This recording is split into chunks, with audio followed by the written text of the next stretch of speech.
Right, good afternoon and welcome to the September meeting of the Governance Audit Committee for Monmouthshire County Council. We'll get straight on with the agenda by first noting apologies for absence. I think we can record. Oh, no, we can't. Martin, you've crept in. I was just going to sort of note you as an apology, but Martin, you're very welcome. In which case, we have no apologies. We've got a full house. Move then straight on to declarations of interest. Are there any declarations of interest to note from members, please?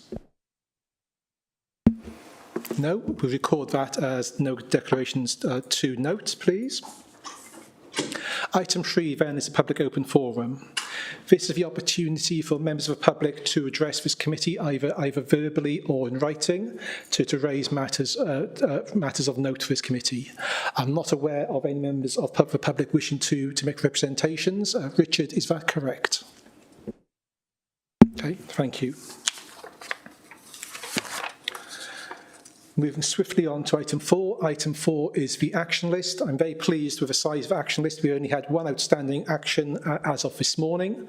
I do note that John Davis, Head of Finance, provided an email updating us on this action, which I've reviewed and I'm content with. But could I just check with Colin Prosser that he's happy with the update, please? Yes, Chair. Financially, thanks. I think in regard to the resourcing issue, that I think John alludes to that might be slightly more difficult.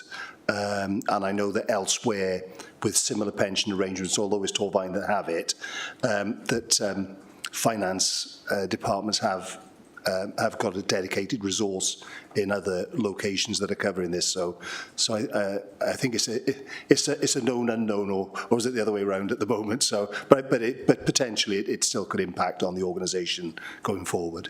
Okay, but so you're content for the action to be closed? Indeed, yeah. Okay, thank you, Colin.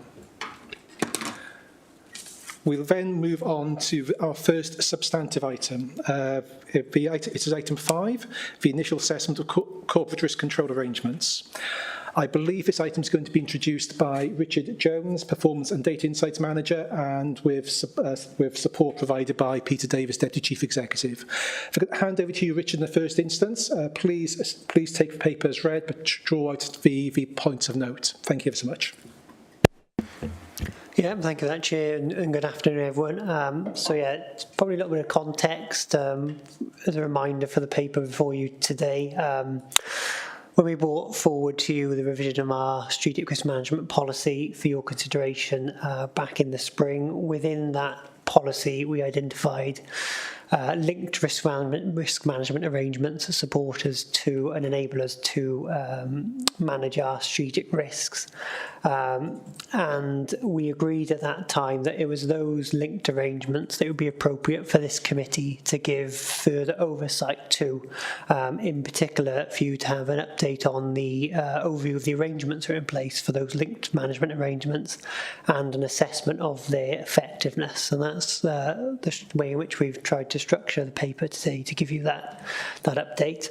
The report has been primarily authored by the lead contacts and officers for each of those arrangements. We've structured the report in consideration of our risk management policy, so we've tried to be consistent with the 3 key elements within our risk management approach, and hopefully you'll see those throughout the tables in the appendix. So they are identifying the arrangements we have in place to identify risk, arrangements we have in place to respond to risk, and arrangements we have in place to monitor and report risk. And we've applied those consistently across the arrangements we've assessed today. And this aims to provide hopefully a clear but also consistent overview of those for the committee. And I'd like to extend my thanks to the lead officers who've worked with us and provided their obviously expertise and assessment into the paper today. Probably quickly share just before handing back over for any questions from the committee. probably helpful to update on the next steps and how we plan to use the report. This report has been very helpful for us as well as part of the implementation of our strategic risk management policy, gaining a further understanding and assurance of how those linked risk management arrangements are operating, and also, within the report there where they've identified as well some areas and actions to strengthen those arrangements. As the committee will know, we already report to you on a 6-month basis on the effectiveness of our strategic risk management policy, and given this, I think, provides a sound basis of an overview of those arrangements. We would look to now embed within that 6-month report an overview of progress against the arrangements for these linked management arrangements. That would particularly focus on things like the progress with the actions identified, but also any significant changes, updates within the risk control environments for each of those arrangements. Clearly, given consideration from the committee today, if you deem that anything further is required, we can take that into consideration of any follow-up in line with the report. That's a brief overview, Chair, of how we pulled it together. Happy to take any questions. Okay. Firstly, just to say thank you. I thought the paper was really helpful, and it did provide a high level of assurance over the matters it covered. But let's turn to questions and comments from committee members and just really pick up towards the end Richard's point about next steps. Rodri first, please.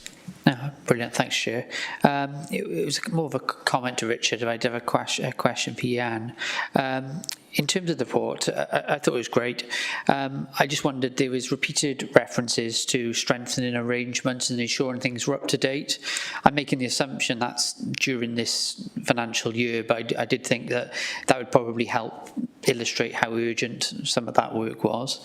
And it mentions the app in terms of the Audit app, Jan. So I was just wondering if there could be an update on the state of play with that as well, please. I think that's a helpful point in terms of clarity on timescales of the actions. Certainly, the vast majority, albeit will sometimes be slightly different, they will be important and are already being acted on in lots of cases by those officers. I think in terms of if we progress, we're then reporting back to you on this. We will include further update on timescales for those actions if any identified in future. Yeah, and in terms of the internal audit recommendation tracker, the officer who was leading on that within the digital services team has left the authority. They've moved to SRS. There was an informal agreement that they would be able to continue to develop that over their first couple of months in post, but we've heard no more. So it's on my to-do list to chase them up to progress that and get that moving forward. Thank you. Martin, please. Yeah, thank you, Chair, and again, apologies for not telling you I'd be online today. To follow up on Rodri's point, really, I think it's a really important report and a really helpful report. The thing I think that we need to have is where there are actions plans. Perhaps this committee needs to have out prejudging your decisions, Chair, but I think we probably need something along the lines of some sort of action plan to make sure we monitor those things to make sure that we have a robust process, because if we've identified those gaps, to echo Rodri's point, we need to make sure that they are dealt with as swiftly as possible. Thank you. Peter. Yeah, I think just to take both Rodri and Martin's points together, and I think back into Rodri's point, I don't think it's unreasonable. I think Richard was alluding to that. I don't think it's unreasonable that within this financial year that we'd be looking to complete or at least significantly progress matters. But I think it's an entirely reasonable point, and I guess, Richard, and which is what you're suggesting, we can look to adapt when we bring the 6-monthly update in. To make sure there's really clear line of sight in terms of progress and completion. Thank you. Phil. Yeah, thank you, Chair. I think, as usual, it's a very comprehensive report. It's easy to follow and understand. But there's a couple of areas that we really don't know much about. In particularly, emergency planning, emergency planning's obviously effective. I mean, you've only got to go back to when COVID hit. You know, they instantly swung into action. Everybody knew what to do, and I think it was an object lesson in how well things are planned. I know a reasonable amount about emergency planning because it used to be in my portfolio when I was on the cabinet, but nobody else does. So I think it would be a good idea at a subsequent meeting if somebody could come in and give us some sort of background to how that they work. Another very good source of information for me as a cabinet member was the Health and Safety Working Group. Does anybody from cabinet attend that now? As I say, it used to be, it was a standard thing that always did. Thanks, Councillor Murphy. I think in respect to your health and the point around health and safety, the cabinet member doesn't sit on the corporate health and safety working group. It was repurposed and reconstituted probably about 18 months, 2 years ago now. Obviously subsequent to that, we've recruited in subsequent to the retirement, resignation of the former corporate health and safety manager. So we've had Kate Thompson with us now for 18 months. And Kate has looked to really instigate some really positive changes, really, just in terms of the overarching sort of governance arrangements. They're carried through in terms of the corporate health and safety working group. They equally apply up in terms of what I have in terms of weekly cabinet member briefings with Councillor Ben Callard, and similar to, I guess, you know, the portfolio responsibility you held, as you just referred to when you were a cabinet member. He holds responsibility for corporate health and safety, so he's regularly briefed on that, as he has recently been when we brought the corporate health and safety annual report through. You know, he's well briefed and certainly alerted to when matters obviously arise that are of note. You know, he's obviously kept very well abreast of those. So in the throes of risk and risk realising itself, yeah, he's well engaged in that regard, and obviously his feedback is taken into account and back into the corporate health and safety working group. Good to hear that. Good, thank you. I'm not seeing any other hands raised, but if we could go back to Phil's point about gaining a better understanding of emergency planning, and if I could add to that, corporate insurances as well. And I do wonder whether there's an opportunity for a briefing session to committee members at a future pre-meet of this committee or separate session. I don't think it warrants a presentation for a committee meeting itself, but subject to any contrary views, that's what I would suggest to officers. So I'm going to ask Richard and Peter to take that away and program that in at an appropriate point. And then the update on the actions that you identified in the report. If we could incorporate those action updates, I think what's already anticipated in the 6-monthly update on the risk framework to this committee, I think that may make a lot of sense. So once again, thank you for the paper, really helpful. Clearly, when you provide information, there's always a risk the committee asks for further information because it's a subject which greatly interests us. So please take our interest as a good sign, not a bad one, because we just want to understand more and to gain greater assurance that matters are in hand. So thank you once again. If we could now move on then to items. I beg your pardon, Sarah, I didn't see your hand. Over to you. I was going to endorse what you said, Chair. These are very important matters on which it's important that members are regularly briefed. I do recall, I think we had, as part of our initial knowledge build as new councillors, a very informative session on emergency planning, but it's very much time for perhaps an update. If it's not felt that this is the appropriate committee for such a report or presentation to come to, then perhaps we could have rather than ask officers to go through it twice, perhaps do something jointly with performance and overview if that's felt appropriate. Thank you. That sounds like a reasonable suggestion. Could I ask Richard and Phil to Richard and Peter take that away and just consider that, please? Thank you. Okay. There are no more hands. I can now safely move on to item 6. Item 6 is the Q1 progress report from internal audit. I'm going to hand over to you, Jan, to introduce the paper. Yet again, assume we have read the paper, but nonetheless, draw out points of note. Thank you, Chair.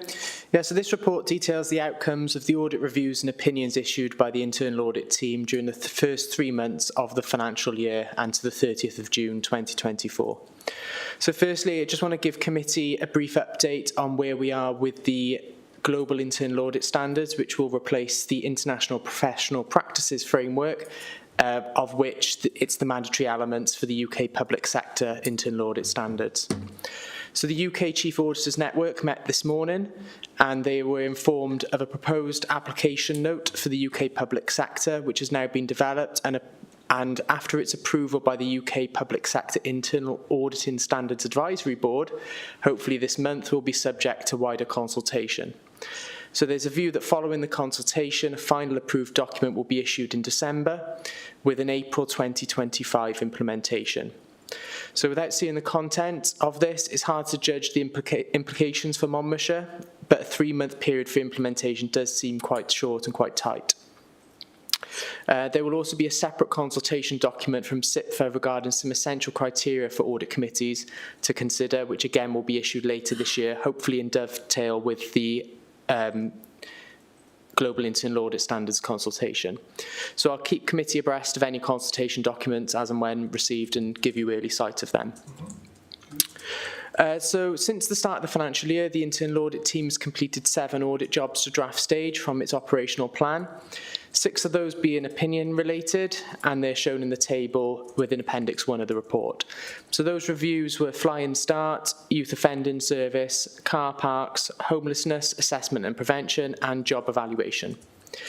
So in addition to the list above, one further opinion job has been issued during the quarter, which was given a limited audit opinion. After discussion with the chair of this committee and the Deputy Chief Executive, it was agreed to delay reporting the findings of this review to committee. This is due to significant ongoing work within the area in question, where the reporting of the findings may impact subsequent investigations and HR processes which are continuing. So I will give a commitment to committee that this will be reported in full to committee as we normally do as soon as possible. Consideration has been given to reporting these findings as a confidential paper to committee. However, it was concluded that it would be in the public interest that the findings are shared fully upon the investigation conclusion. One other audit opinion was issued during the quarter, which was subject to an unfavourable opinion, and that was job evaluation. So the findings from this review are included within Appendix 4 of the report.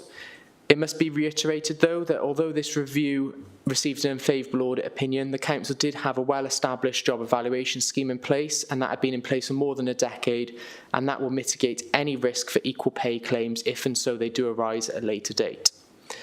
I can confirm to committee that following discussions with the Council's new HR manager, who started in July, that improvements to the job evaluation process have already been started to be implemented and appropriate controls are being established. 5 special investigations and reactive pieces of work commenced during Q1. 3 of those have been closed off during the quarter, and the other 2 remained outstanding at the end of the quarter. In addition to the above, during the first quarter of the year, I was appointed as the Independent Investigating Officer for 2 disciplinary investigations and have been supported through this by a Principal Auditor within my team. These investigations have diverted internal audit resource away from planned audit work during the quarter, but it is hoped that this investigation will be completed during the second quarter of the year. Appendix 3 of the report gives details of the section's performance indicators as of the end of the first quarter. Overall, 10% of the audit plan had been completed, which is on the profile target. In terms of audit reviews which have previously received an unfavourable opinion, a commitment has been made to committee to follow these up within a reasonable time frame. No follow-up reviews have yet commenced during the first quarter or during the year to date. The report in 6.2 details the reviews which were issued with unsatisfactory opinions last year, along with the current status and when we envisage the follow-up work to begin. The follow-up work is based on when the previous final report was issued, plus enough time for management to successfully implement their management actions, along with sufficient time to pass to ensure changes are fully embedded within the service. So we're currently have a challenging programme to ensure all these reviews are completed within the financial year, because majority of them, due to those dates, will be Q3 and Q4 of the year. So we're working to plan workloads to get as much of that completed as possible. So therefore, I'm asking the committee today to note the opinions issued during Q1 and the progress made by the team for completion of the audit plan, and happy to answer any questions. Thank you. Excellent. Turn to Phil in the first instance, please. Yeah, thanks, Chair. With the unfavourable ones, do you detect any sort of pattern emerging? Are managers falling, well, not so much falling down, but, you know, you get my drift, because of resource issues, or is there another theme emerging as to why we're getting these unfavourable reports? Thank you, Councillor. I think it is fair to say that we have seen an uptick in unfavourable opinions that have been issued over the past year or so. In terms of the reasons, partly it is because of could be seen as a stretched workforce, employee absences. Some of the other areas could be training requirements that are potentially lacking within certain areas, and other areas are just financial controls which have not been implemented and not being followed by management and employees, which obviously we're taking seriously, and we're taking the appropriate action in conjunction with HR where we need to. Can I ask a supplementary to that then? I know that the new training portal is in place now. Do we know sort of, is there a plan for general training, or is that for access whenever people feel that they need it?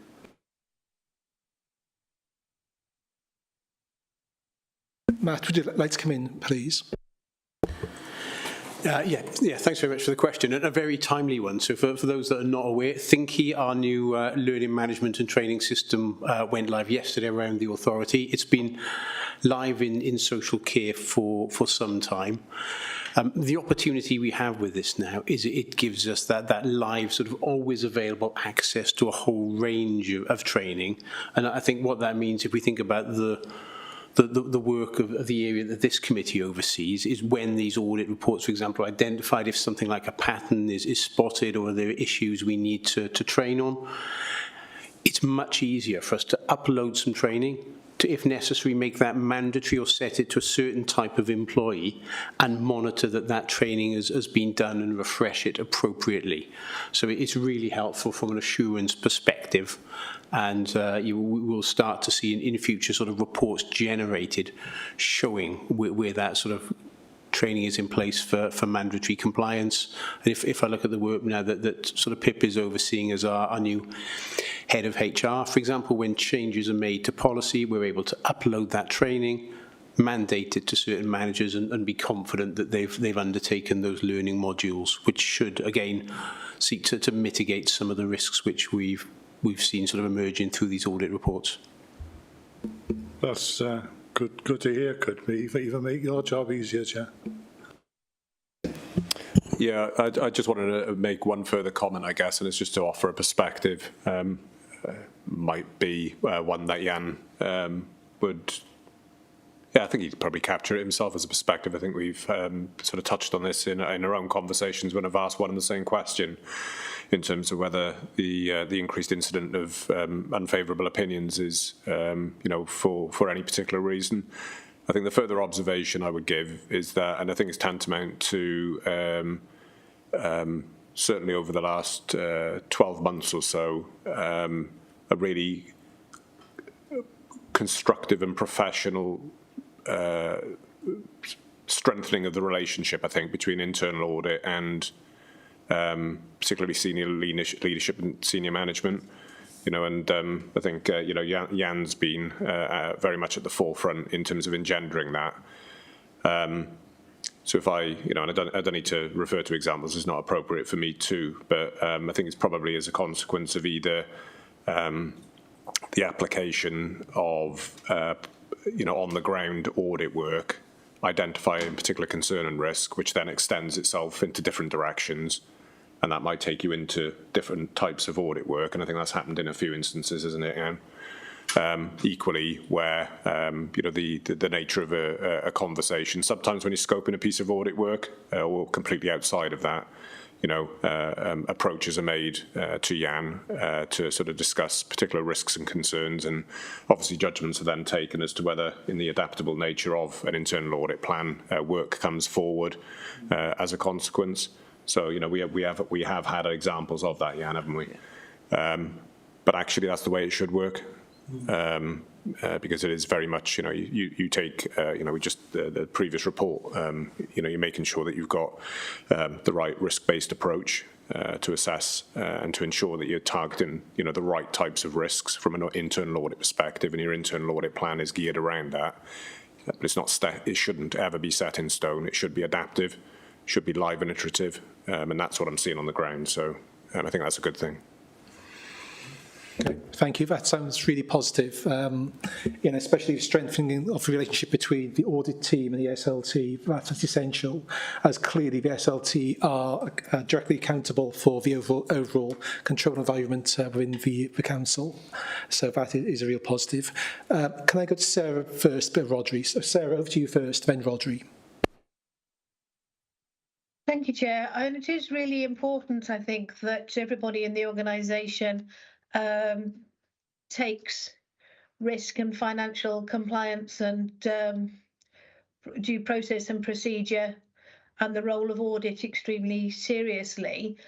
We really are letting people down if they haven't had access to the training that makes it exactly clear what they should be doing.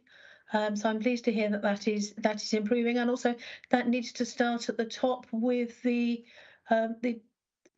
importance of that audit role being endorsed by making a permanent appointment. I think all of these are things which set the tone within the organisation and are vitally important.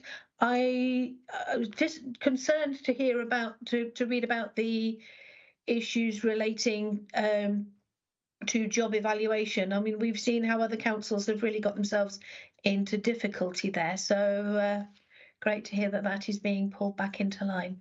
Thanks.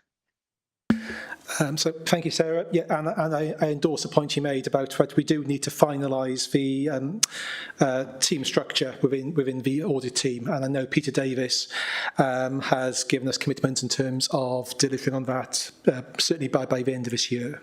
That's essential. Rodri. Thanks, Chair. It was just about the limited audit opinion. I just wanted to welcome the commitment to transparency and the fact that you've had the discussions and the fact that it will be, it's not going to be a confidential paper and it is going to come through the system in terms of the public interest. So it's just to welcome that, really. Thank you, Rodri. I'm not seeing any other hands. Okay, so by means of conclusion, thank you for the paper, as always, really helpful. I hope you take the number and range of questions asked as a sign of our interest and engagement in this important subject. And we do then, of course, note the audit opinions of given over the period and progress made over that Q1. Many thanks. Right.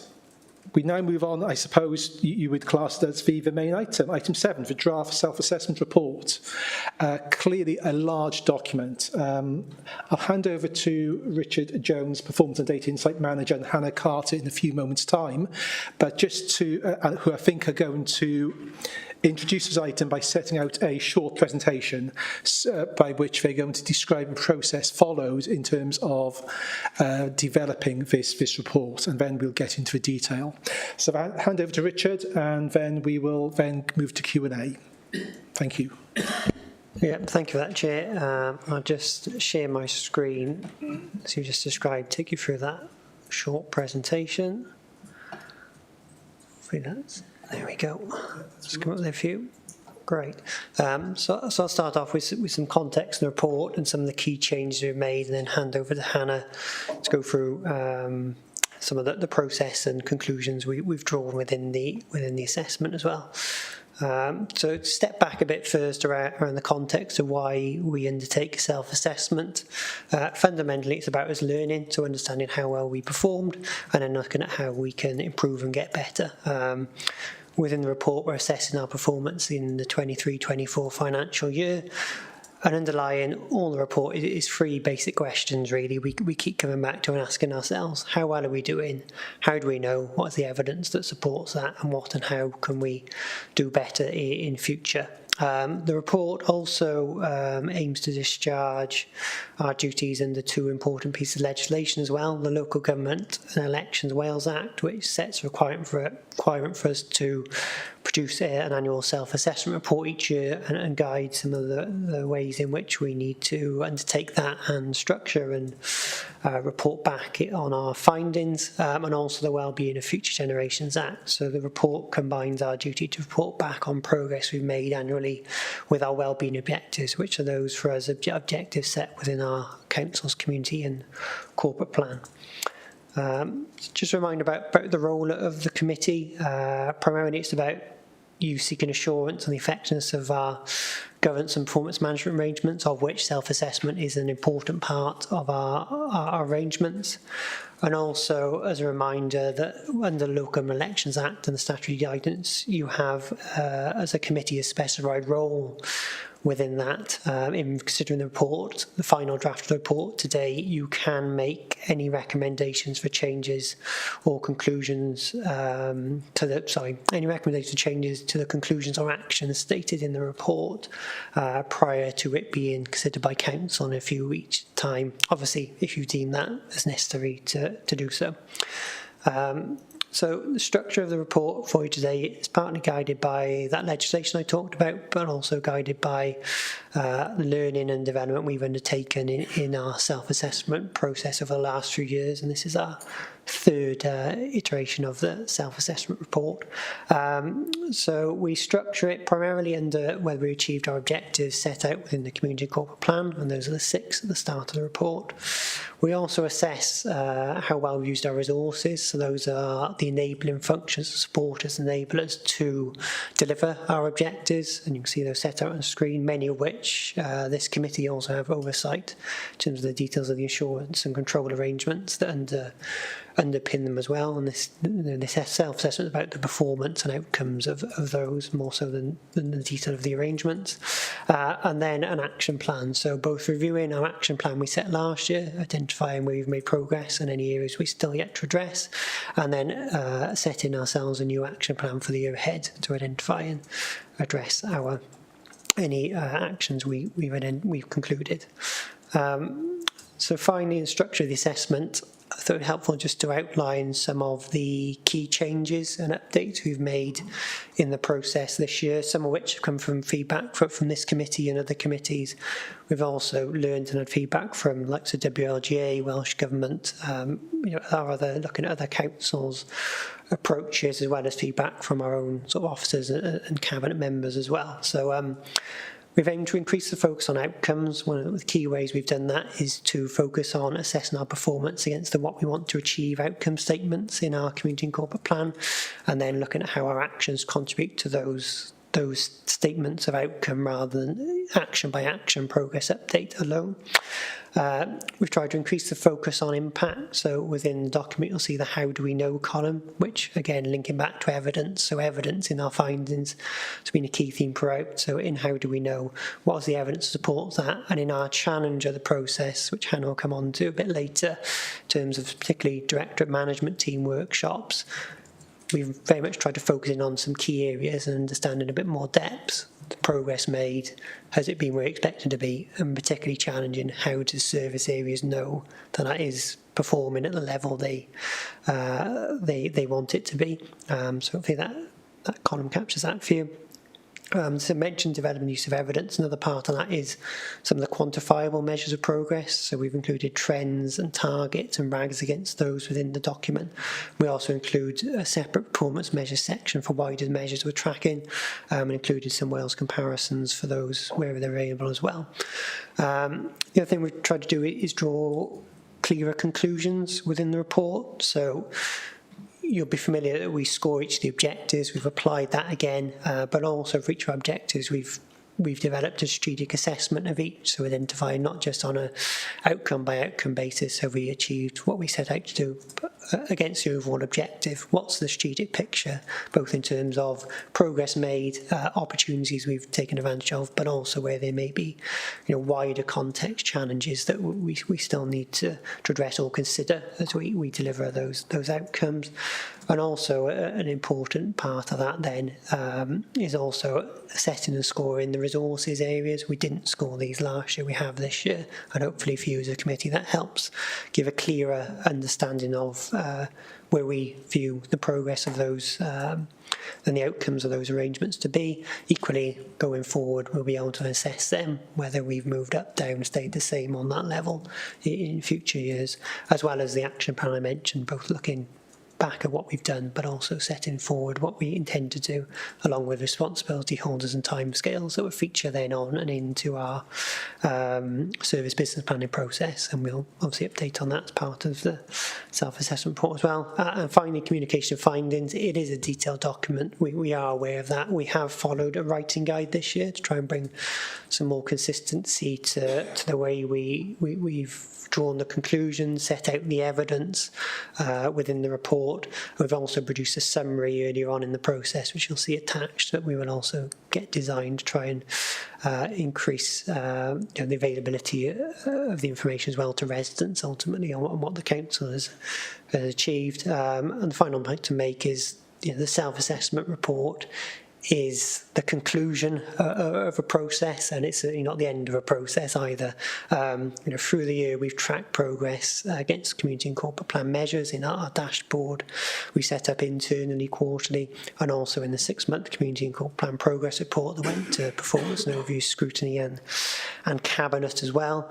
And also as we come on to the process we put in place for the conclusion at the end of the year in the self-assessment report, and that will continue now this year with another 6-month report due in a few months' time, and the dashboard continuing to be updated. And really, before over to Hannah, I just want to really express thanks to the service areas for their involvement, for their provision of evidence, support, and also challenge. It works both ways in this process as well, to shape and structure the report. So thanks to them, as well as my colleagues who helped author and bring together the report, including Hannah. So good point to hand over.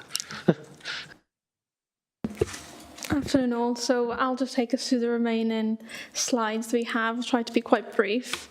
So if I start with the process of the assessment, so we started with a desk-based evaluation.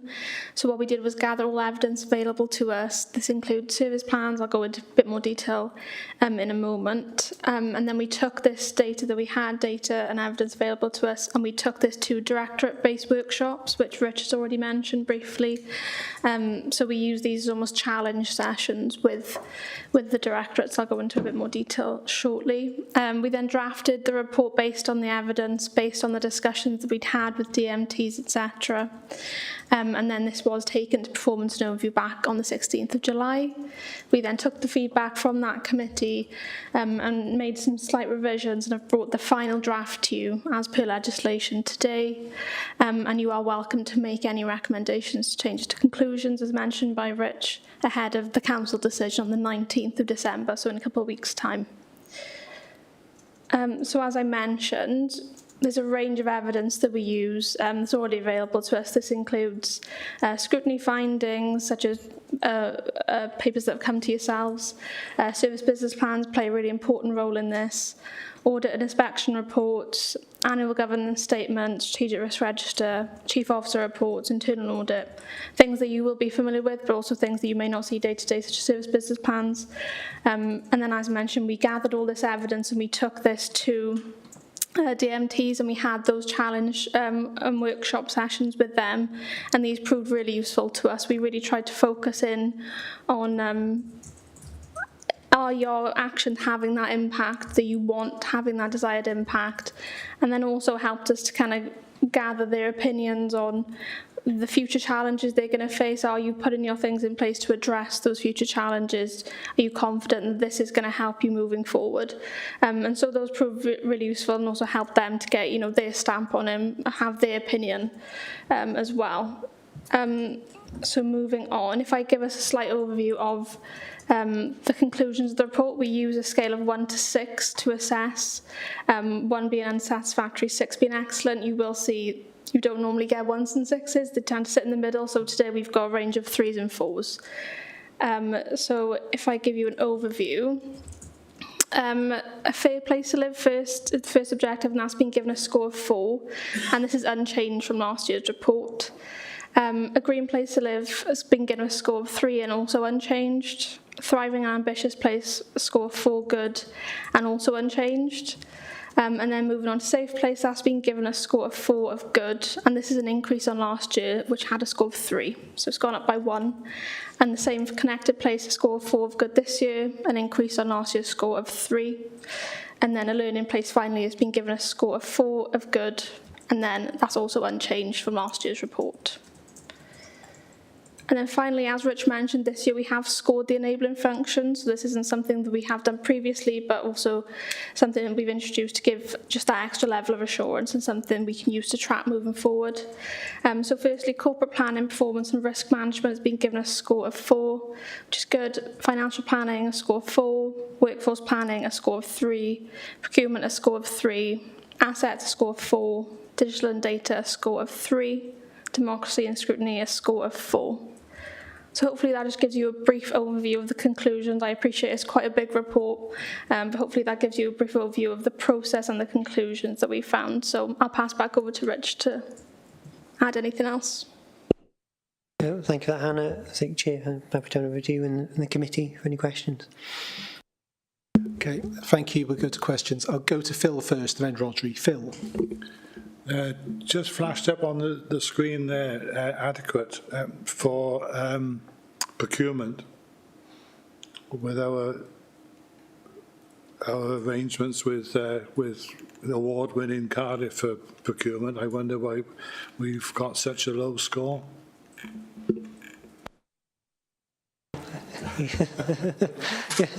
Yeah, I think obviously we're looking at a balanced assessment. The arrangement's been in place a little while, and I think within the report you identify that the progress that has been made, but also recognising that in some of our aims we've set out then, particularly within those arrangements within our socially responsible procurement strategy, the arrangements underpin those and then to actually deliver those outcomes. There's still work to do, and as you can imagine within some of the ambitions within there, that will take time to come through.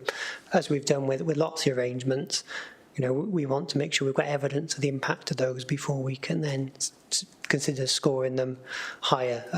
So that's some of the primary reason behind that, set out in the report.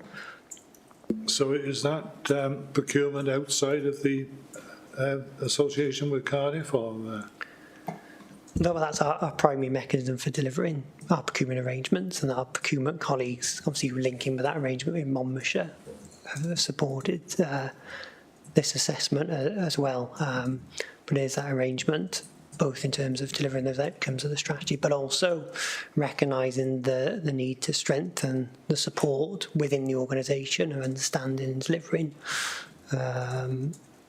those procurement arrangements as well. Things we touched upon already, things like training, etc., upskilling knowledge, etc., are some of the areas for assessment. So I think it's important to recognise adequate, it's important to recognise the basis that's there, but in terms of our aims, as Hannah's mentioned, we're looking at then some of the impact and outcome of those. Felt that those arrangements, as at this point, weren't quite there to score any higher. Might be good to hear a bit more about that as time goes on, Chair. Just the last one for me now, there was on the one slide a safe place to live, and the one under it, which I've just forgotten. It's gone up, but any particular reason why it went up? In a couple of words, don't go into war and peace, but... So if I perhaps draw on safe place first, so within the strategic assessment, one of the significant actions there related to reducing the number of people who become homeless and increasing support for homeless households. So councils sort of implement the rapid rehousing approach, and there's been some progress and impact demonstrated within the report in terms of things like reduced use of bed and breakfast accommodation, etc. So we recognise the impact that has had towards delivering that objective. Going into good, recognising there's still challenges there to address that, but that's one example in that's helped in our assessment to move that scoring up. Yeah, that bit of context, makes a lot of difference. Thanks for that. Thank you. Rodri. Thanks, Chair. I'm interested in the workshops. I was just wondering whether how much you're underselling the amount of work you did in terms of, I suspect they were incredibly thorough. I suspect they really drove the process and you gathered lots of information. I just don't get that from what's there. So I was just wondered if you could either talk about or maybe consider adding some narrative around the scale of the workshops and how that drove it. Because my instinct is they were probably very beneficial. I just don't think it comes across there. Yeah, thank you for that feedback and give me the opportunity to talk a bit about the workshops, because I'm sure Hannah will give some reassurance to this. They were quite an extensive part of the process. I think probably starting with the back into less about your question about this report, we want to draw a balance here, because essentially this is about the outcomes we've achieved and then how we present this to residents to include all the workings out, if you like, that support this, even as it is as a 80-page document, is challenging it. And ultimately this is about then the impact of that.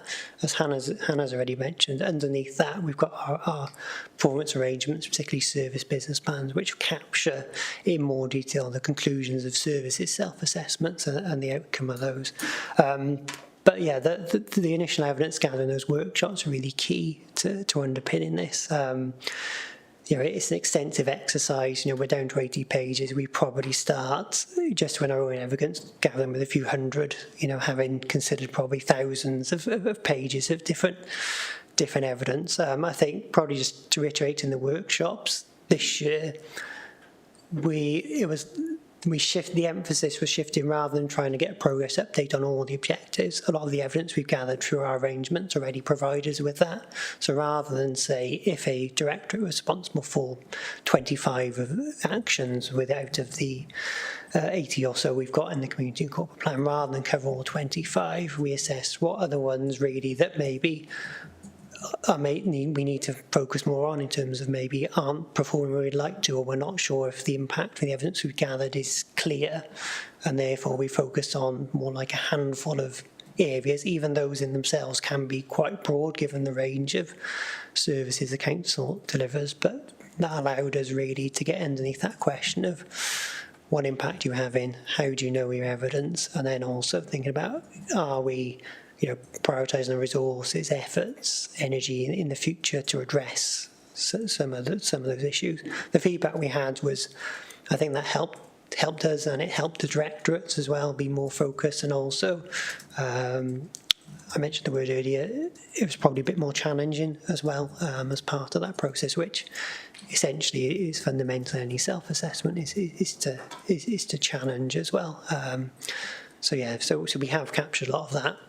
We're just always mindful of striking that balance within the report. We'll go to Tony next, please.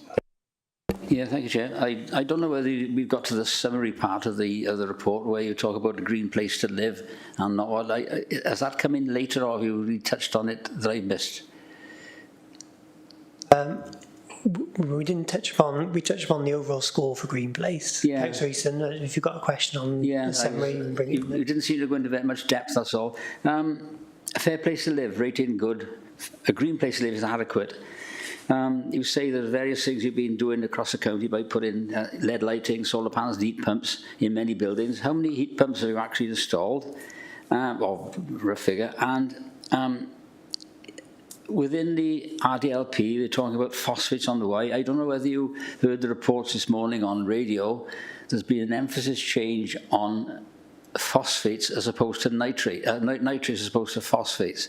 That's come out today. How would you feel that would change our NRWs as well view on phosphates in the Y and the USC, where the feeling this morning was that nitrates seem to be causing a bit of a problem? So I don't think I've got some of the technical expertise to answer the Kex's question, but perhaps if I broadly pick up, I think it's important to point out the evidence we use in terms of heat pump installation. So, for example, within the assessment, we look at things like the capacity of renewable energy we install and also generate. We are waiting to the reporting process for an update on those 23-24 figures. I think certainly that detail is something we have to come back to. Similarly in terms of the river health, obviously that's an important part of the objectives. What I would say at the moment in terms of the way we measure our progress on the community and corporate plan, cabinet, we've reviewed that cabinet, considering that next week, and certainly in our future self-assessment reports we'll assess and consider from the experts within our organisation the best way in which we give account of our performance against our objectives around river health. Would I be correct in saying that this report is a point-in-time assessment, and of course as more information comes in you will look to update that report for the next iteration? Okay, thank you. Could move on to Peter, please. Peter Strong. Thank you, Chair, and thank you both for the report. As you know, these self-assessment reports are gone into in quite some detail at performance and overview, and you've both spent many a happy hour in that committee or with that committee. One of the themes that's come out from that committee is whether it's of value to do some more benchmarking in terms of comparisons with other local authorities. Now, there is some benchmarking in these reports, the comparisons with Wales as a whole, and in terms of education, a sort of benchmarking arranged for us really through EAS and the families of schools, which is quite useful. But there's not a lot with other local authorities other than that. And I just wondered whether you feel that is an approach worth pursuing or not, because it strikes me there are probably quite some difficulties with that. For example, is it easy to access the information you need at the time that you need it? Are other local authorities measuring things in the same way that we are and exactly the same things as we are? And indeed, it's quite difficult to find what you might call a similar local authority. There's probably little value in comparing Monmouthshire with, say, Blaenau Gwent, because we're very, very different authorities. So given these approaches, is that something that we should be pursuing, or is the value of any evidence that you might get from it insufficient to justify the time and effort that would be taken to accumulate it? Notwithstanding the fact that the more you add, the even more unwieldy this very long report becomes. Thanks. Yeah, I think really important point, and really in terms of the way you describe those arrangements, really considered as well. From our point of view, benchmarking is a helpful tool, but I think in summarising what you've said in context of understanding both the different characteristics within different areas within local authorities in Wales, but also different ways and different means of measuring things. So we've included within here some of the benchmarks say about West Side Wales averages and other evidence. The mechanism of pulling that together, we're also getting support from Data Cymru via WLGA in helping us behind the scenes almost pull together some of that benchmarking. So you say within the level then of some of the challenge we develop within the director workshops I was talking about earlier, we can then bring in some of that level of context of benchmark data to understand within the appropriate, say where that's appropriate to do so, where we stand. Some of that information is publicly available, we can use it. Some of that information isn't, and we've got to then be mindful about how we use that within our public reporting as well in doing so. But nonetheless, it can help inform and some of our judgments about where we are in terms of our performance levels compared to to others. So I think, probably in conclusion, it's yes, it's helpful. It needs to be done in a considered way, reflecting the different elements of different characteristics, local authority areas, different ways of delivering services, etc. as well. But it is one part of our evidence gathering for the self-assessment, and probably a part that there's opportunities now to do more with. That doesn't necessarily mean that within this report you'll see a lot more comparative performance information with other local authorities, but within the evidence we use to gather it and draw conclusions, we can take account of that in then the conclusions we draw in the report. Okay, that Peter? Yeah, so basically what you're telling me is it is discussed within the workshops. It does depend, though, on the nature of the information that's relatively easily available. Would that be a fair summary? Yeah. Thank you, Peter. We'll go to Colin next, and then Martin. Colin. Yes, thank you, Chair. Yeah, I just want to say I felt that the report this year was less generic, accessible. I thought it was a good report. I think there's a feel good about it. I think it accentuates the positives, but I think it's about the objectives, the aspirations of the council, and so I like that. And I think it's something to be proud of, and it sort of talks to the council's achievements during the year. So I thought that was good. And then just specifically there on page 36, I was just looking at the number of homeless households in temporary accommodation, and see that there's shall we say a 25% rise, but it still falls below the target, so we're still on green. And I thought that some things are right in that sort of assessment there. But other than that, I thought it was a good read. I think again we try to clarify where we've.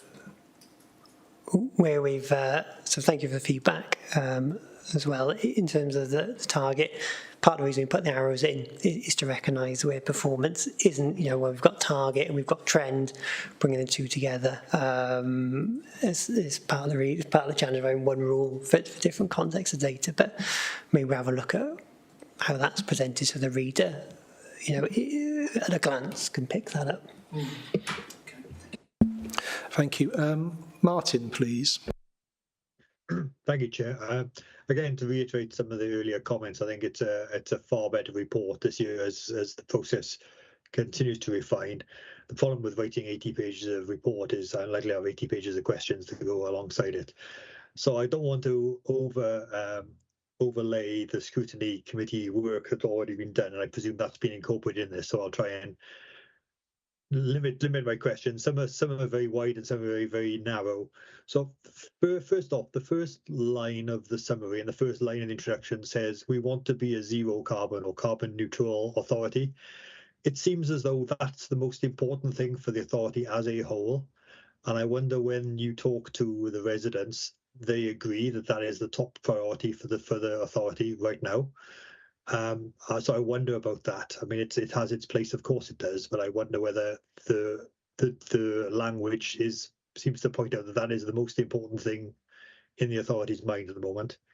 More specifically, and perhaps narrowing it down to one of the things which I think is a really important priority, under learning place, and I appreciate that the statistics are a little bit out of place. Page 95 of the report, page 103 of my bundle, where it talks about pupil attendance.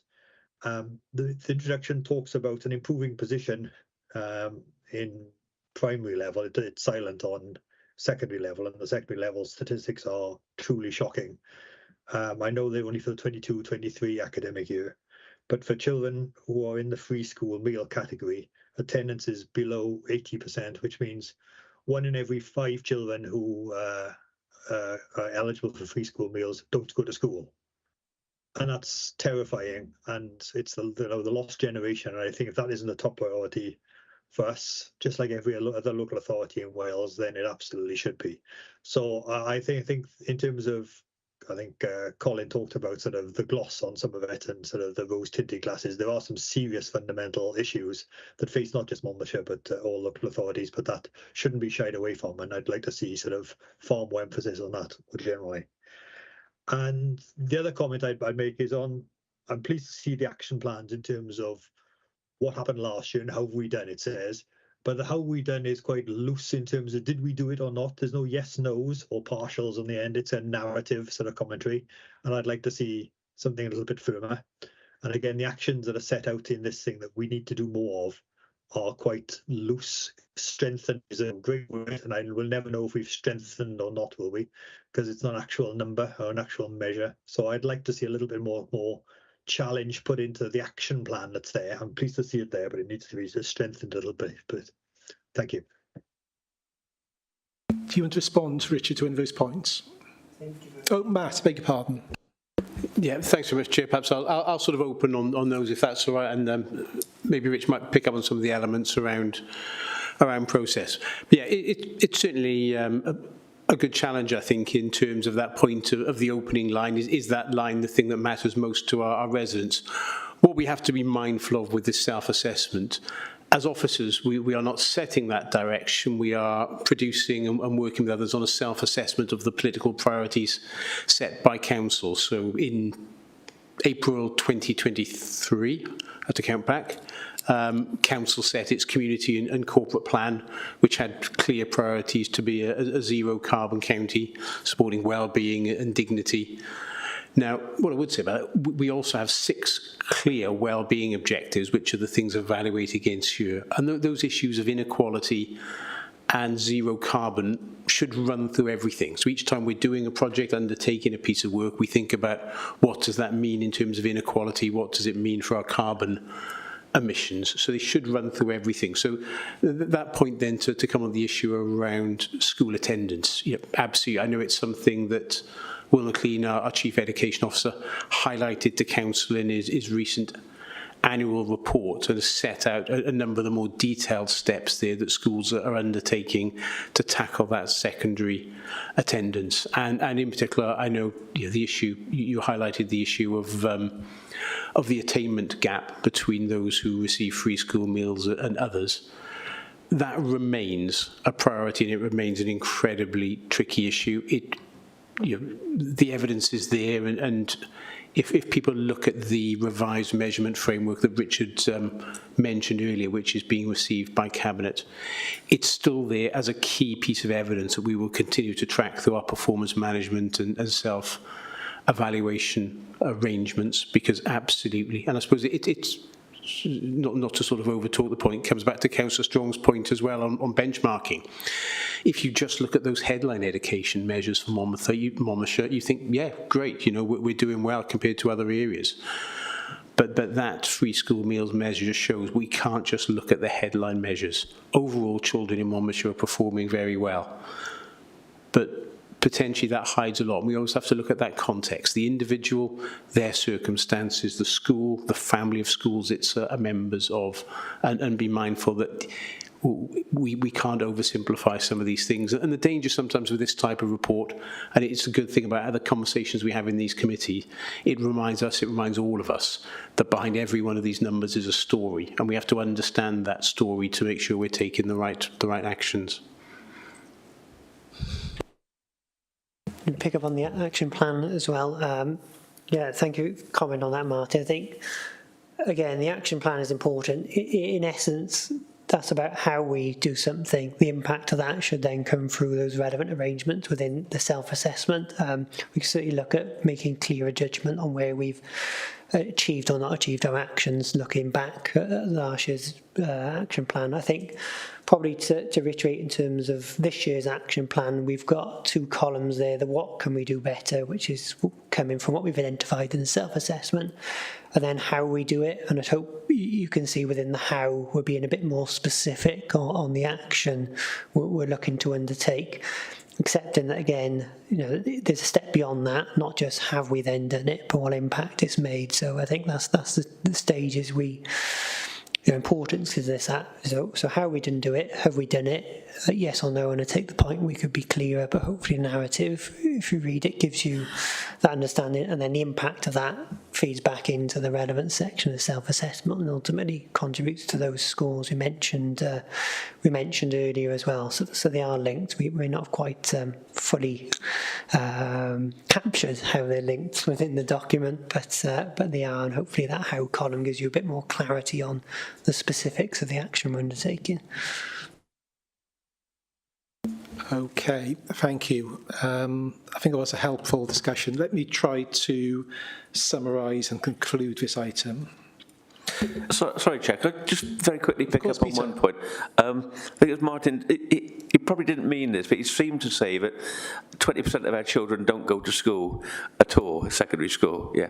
I think it'd be very, we need to be very careful to understand 80% attendance doesn't mean that. It's different pupils who are absent each day, so. Yeah, at any point in time, 1 in 5 is not in school. Yeah, that's right, which is, but we've got to be careful how we phrase that, that's all, yeah. Fair point. Okay, as others have said, I think we as committee should express our thanks to Richard and Hannah and team for the great work they've done in preparing this report. I think, as others have said also, we've seen both the structure and content of this report evolve over time, and it is a far better document than last year's. So once again, thank you to the team. The presentation given at the start of this item was really helpful in terms of the process followed, and in particular the level of internal challenge offered by the team to ensure that the content and scores were materially correct. That's essential, because if that level of internal challenge wasn't there, this could end up as a very simple marketing document, if you like, with undue optimism bias, in that we could not place reliance upon the information that's set out in this report. But noting some of the comments we've made, and the areas for further improvement over time, I think we can be satisfied both with the process followed, the governance arrangements in place to ensure that a quality product was produced, and the overall structure, content and presentation of the report, I think is very, very good. There's clearly a lot of detail within this report, but nonetheless, I think information is well presented. Yet again, noting comments made by certain committee members. Given, certainly for my benefit, I thought the information was very insightful, very helpful, helped me understand this county far better, its challenges and what this council wished to do. So it was really, really helpful in that regard. And I do wonder where there's an opportunity to share this report in a meaningful way with both staff and the public. Clearly, not many people will wade through 80-odd pages, but as a way to distill the key elements to staff, I think that'd be really helpful, so we all understand where we're heading towards and the challenges we faced in terms of getting there. Martin in particular made some comments with respect to precision of language. I think that is just an area which we need to really bear in mind as we look to develop the next iteration of this report. But overall, I think this committee is satisfied both with the process followed and the structure and contents report, and we commend it to the council. Thank you. We'll now move on to item 8. Item 8 is the work plan. I think we can just note that, as I mentioned in the pre-meet, there are some minor administrative matters to take care of in terms of aligning dates of the meetings for the remainder of this year, but that's something I'll take forward with Richard and others. Item 9 is to approve the minutes of a previous meeting. You have the minutes of a meeting in your pack. I assume everyone is content. I don't usually ask people to approve it, but any comments before I look to sign off the minutes? No, all good. So we will take those as approved. And the final item is to note the date of next meeting, which is 17th of October. Given that, are there any final comments or questions from members? Just to say, can I record my apologies for the next meeting. I should be lying on a beach in Egypt somewhere.